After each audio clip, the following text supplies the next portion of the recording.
Morning in the Vietnamese jungle didn't arrive so much as it descended, a thick, breathing heat that pressed against the skin like a second uniform, unwanted and inescapable. For First Lieutenant Jimmy Cross and the 14 men under his command, dawn meant only one thing: another day of wait. They carried everything survival demanded and more.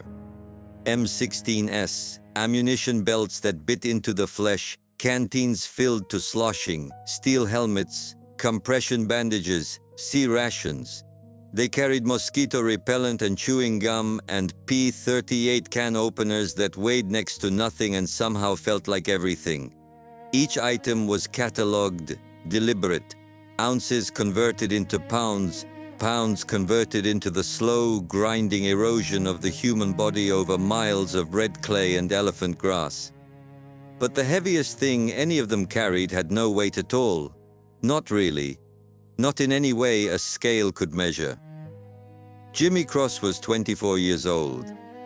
He had the soft jaw of someone who hadn't quite finished becoming a man, and the hollow eyes of someone the war was finishing the job on.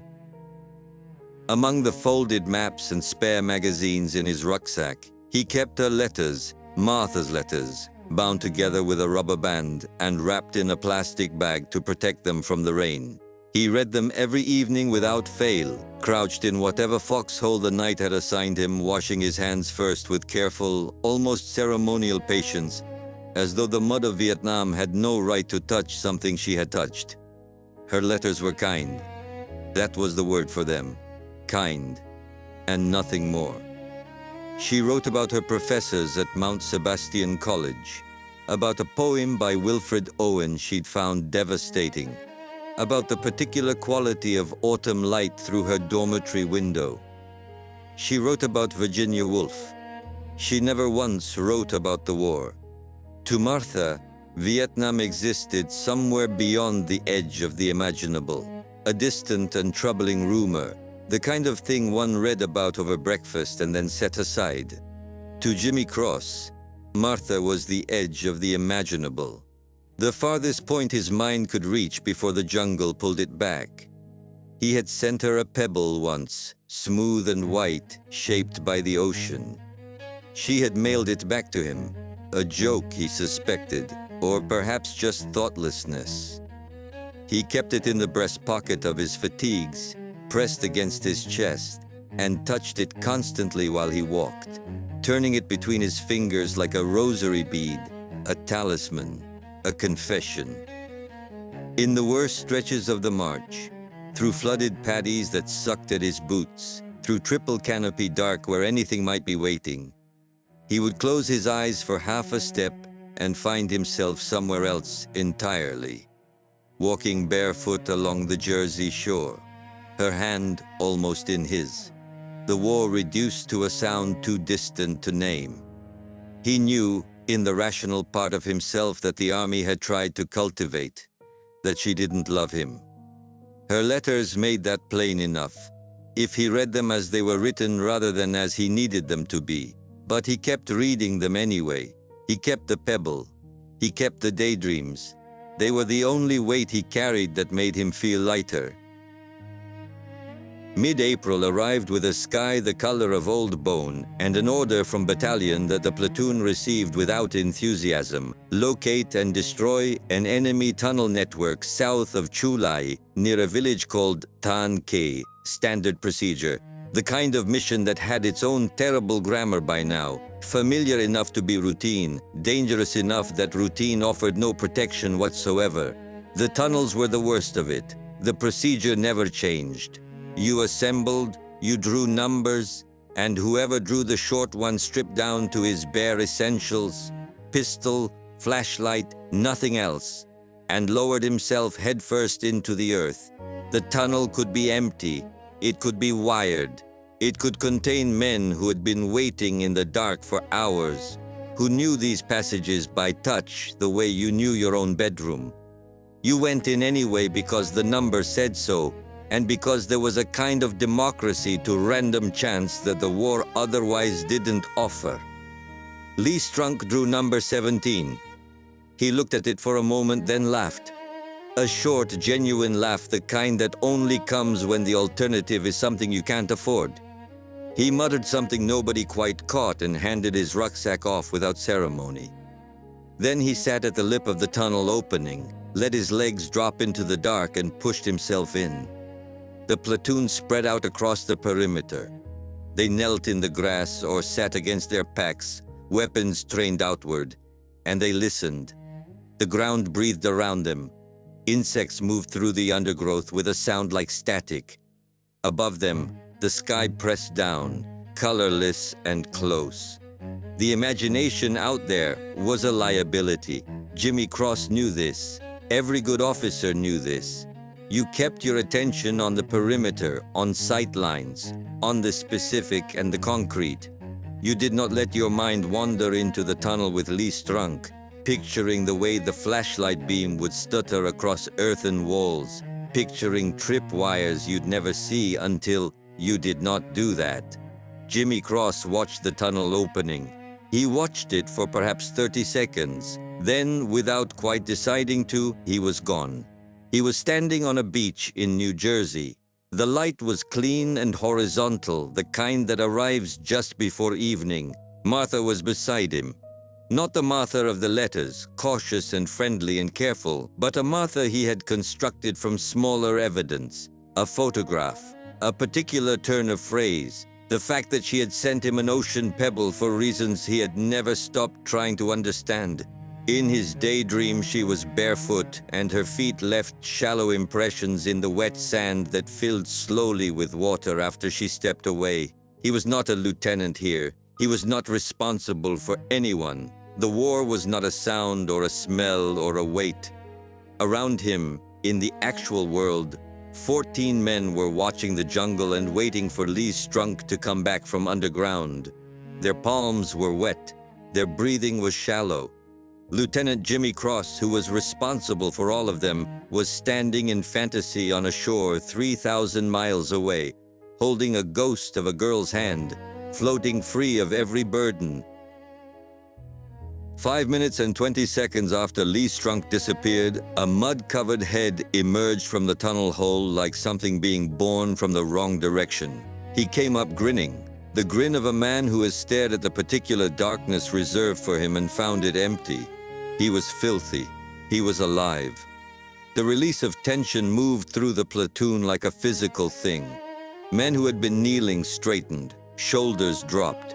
Someone exhaled a breath he seemed to have been holding since April began. "Worms," said Rat Kiley, the medic, "right out of the damn grave." Strunk stood, brushing red earth from his arms, and let out a long theatrical howl. "Ah-hoo!" The sound of a man mocking his own fear now that the fear had passed. The men laughed. Some of them shook their heads. Mitchell Sanders lit a cigarette. The morning, for one brief and stupid moment, felt almost survivable. Ted Lavender had stepped off to urinate. He was walking back. There was no drama. That was the thing that would stay with all of them afterward. The absolute absence of drama. No sound preceding it. No cinematic forewarning. No moment where the air changed and you knew. Lavender was there, and then there was a single flat report from somewhere beyond the tree line. And then Lavender was not there in any meaningful sense anymore. He dropped straight down. No stagger, no cry, no slow turning fall the way you imagined it might happen. He simply ceased to be upright. He hit the ground the way an object hits the ground, when no part of it is still trying to stay up. The men who reached him first didn't speak for several seconds. His mouth was open. His cheek was gone. His eyes had the particular vacancy of something that is no longer an interior. "Oh shit," Rat Kiley said. He said it quietly, almost to himself. "The guy's dead. I mean, really." Jimmy Cross felt the news arrive in his body before it arrived in his mind. A sudden physical numbness that began in his chest and spread outward to his fingertips. He stood very still and watched them crouch over Lavender's body, and he understood with complete and terrible clarity exactly where he had been when the shot was fired. He had been on a beach.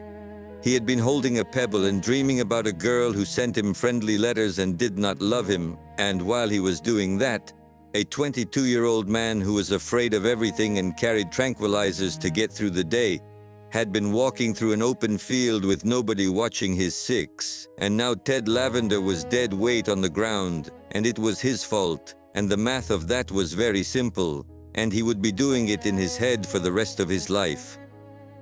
They stripped Lavender of what could be used. They took his ammunition and his canteens, because the dead have no use for weight, and the living can never carry enough. They folded him into his poncho, the same poncho he had carried through 2 weeks of rain, and 4 of them lifted him and carried him across a flooded paddy to wait for the medevac. While they waited, they smoked what was left of his marijuana. Nobody suggested they shouldn't. Nobody suggested much of anything. Kiowa kept coming back to it, the way the mind circles what it cannot absorb. "You see how fast?" he said to no one in particular. "1 second he's there, boom down, just like concrete." He shook his head. He would say it 3 more times before the helicopter came. When it did come, when the rotors had beaten the air above them and then receded and Lavender was gone from their sight but nowhere else, they walked into Tankei. They burned it. Not strategically, not with orders, or rather with orders that were vague enough to cover almost anything, which in Vietnam amounted to the same thing. They put their lighters to the thatch and they shot the livestock and they threw the well cover in and called in artillery on what was left. They moved through the village in near silence, doing damage, and the damage felt like something, which was what they needed it to feel like. Lieutenant Cross walked with them and said nothing. He was not commanding, he was not thinking, he was simply moving. And where the moving took him, he went, and the burning was behind him in the sky like a second sunset. That evening he dug his foxhole and climbed into it and put his face in his hands and wept. He did not try to do it quietly. The rain arrived around midnight, a slow, steady rain that had been promising itself for days. Jimmy Cross lay in his hole and listened to it and did not sleep. He cried until there was nothing left to cry with, and then he lay still, and the thoughts came in without drama, the way Lavender had died. Quietly, without warning, simply there. He thought about Martha. He thought about the pebble. He thought about the beach he had invented from a photograph and a returned gift, and 23 months of longing, and he understood now with the clarity that only catastrophe provides, how much of his energy had lived there. In that invented place, in that invented girl, in the tender and absolutely unaffordable luxury of being somewhere else in his own head, while the world required him to be present. Martha didn't love him. She never had. The letters were friendly. The pebble was a joke, or it was nothing, and he had built a cathedral out of it and worshipped there. And while he was worshipping, Ted Lavender had died. Dawn came gray and wet. Jimmy Cross felt it through the foxhole's mud walls before he saw it. He built a small fire at the bottom of the hole, shielding the flame with his body, careful even now about light discipline, some part of him still performing the duties he had failed at. He fed it the photographs first. Martha at volleyball, mid-jump, arms extended, her face turned slightly away as if looking at something he was not in the picture to see.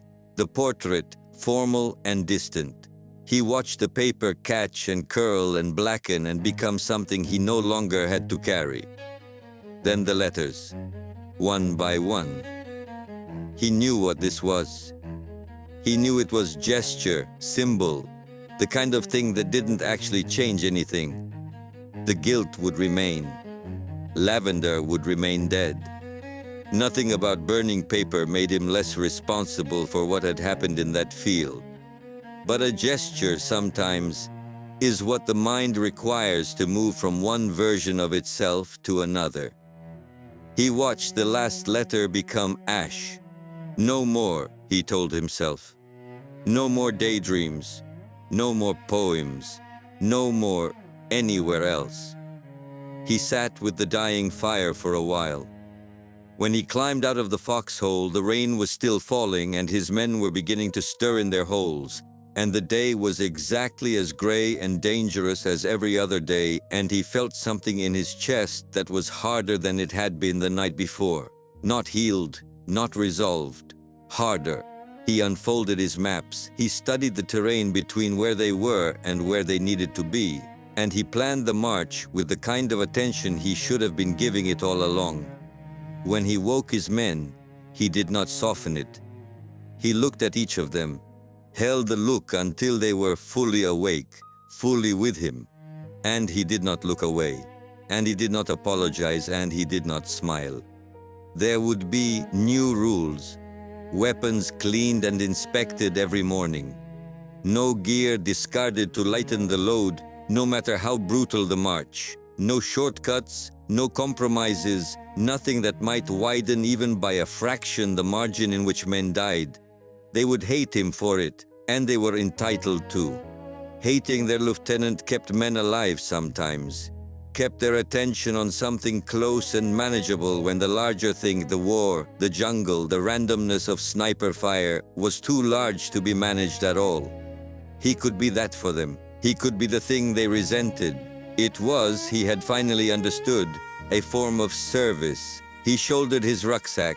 The weight of it settled across his back and shoulders, familiar and total. He looked west, where the trail disappeared into the tree line, where the day waited with all its ordinary catastrophes, and he felt the pebble's absence in his pocket, the small, smooth weight of his delusion already given back to the mud somewhere, and he was glad it was gone, and he grieved it, and he did not take another moment to determine which feeling was greater.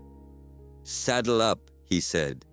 His voice came out flat and certain, the voice of a man with no beach to escape to, no ghost to dream of, just the jungle and the march, and the 14 men he intended to bring home. He stepped out onto the trail. The rain continued falling. The war continued. And Lieutenant Jimmy Cross, who had once been a boy in love, walked forward into the rest of it, heavier now and more dangerous, and for the first time, fully present.